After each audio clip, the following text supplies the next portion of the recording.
Okay children, next பார்க்கலாம் let us buy. buyனா என்னது? வாங்குறது. ஒரு things வந்து நம்ம ஷாப்க்கு போயிட்டு மணி கொடுத்து வாங்குறோம்ல, அதான் buy. ஸோ இங்கே வந்து some items கொடுத்துருக்காங்க. ஒவ்வொரு ஐட்டமுக்கும் ஒரு டேக் வந்து அட்டாச் பண்ணியிருக்காங்க பாருங்க, மணி டேக். இப்போ பால் எடுத்துக்கிட்டிங்கன்னா அது எவ்வளோ அமௌண்ட்? ₹20. பலூன் எடுத்துட்டிங்கன்னா ₹10. இந்த புக் எடுத்துக்கிட்டிங்கன்னா ₹15.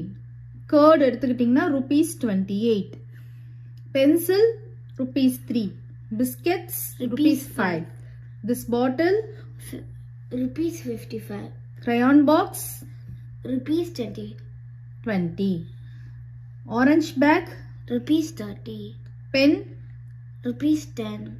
coffee mug ₹10. milk ₹32. toy car ₹15.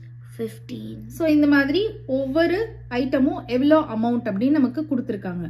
இப்போ கீழே வந்து பார்த்தீங்கன்னா ஒரு டேப்லர் காலம் இருக்கு. ஸோ அதில் என்னென்ன காலம்ஸ் இருக்கு அப்படின்னு சொல்லி பார்த்தீங்கன்னா, ஃபர்ஸ்ட் காலம்ல வந்து ஐட்டம்ஸ் இருக்கு, செகண்ட் காலம்ல வந்து money needed to buy these items, ஓகேவா. தேர்ட் காலம்ல பார்த்தீங்கன்னா மணி யூ ஹேவ்.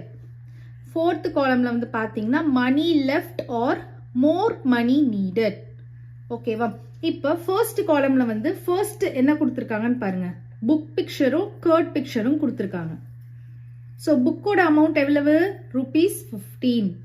கர்டோட அமௌண்ட் என்னது? ₹28. இப்போ ஃபர்ஸ்ட் காலம் எப்படி ஃபில் பண்ணணும்னா, money needed to buy these items. இப்போ இந்த ரெண்டு ஐட்டம் நீங்க வாங்கணும், ஓகேவா. ஷாப்க்கு போயிட்டு ஒரு புக்கும் ஒரு கர்டும் வாங்கணும்னு வச்சுக்கோங்க.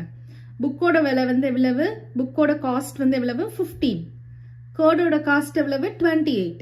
அப்போ money needed to buy these items, இந்த ஐட்டம்ஸ் வாங்கணும் அப்படின்னா உங்களுக்கு எவ்வளோ மணி தேவைப்படும் அப்படின்னு கேட்டாங்கன்னா என்ன பண்ணுவீங்க நீங்க?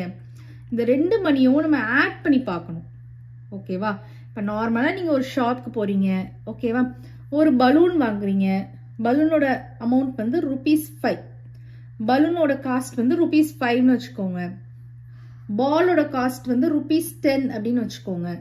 இந்த ரெண்டு ஐட்டமே நீங்க வாங்கணும்னு நினைக்கிறீங்க, அப்போ உங்ககிட்ட எவ்வளவு மணி இருக்கணும்? ₹50. Very good. அப்ப என்ன பண்ணிருக்கீங்க? 10ஐயும் 5ஐயும் ஆட் பண்ணிருக்கீங்க. அதே மாதிரி தான் நீங்க இங்க பண்ணணும். இந்த ரெண்டு நம்பரையும் ஆட் பண்ணா நமக்கு இந்த ஃபர்ஸ்ட் காலம் ஃபில் பண்ணிடலாம்.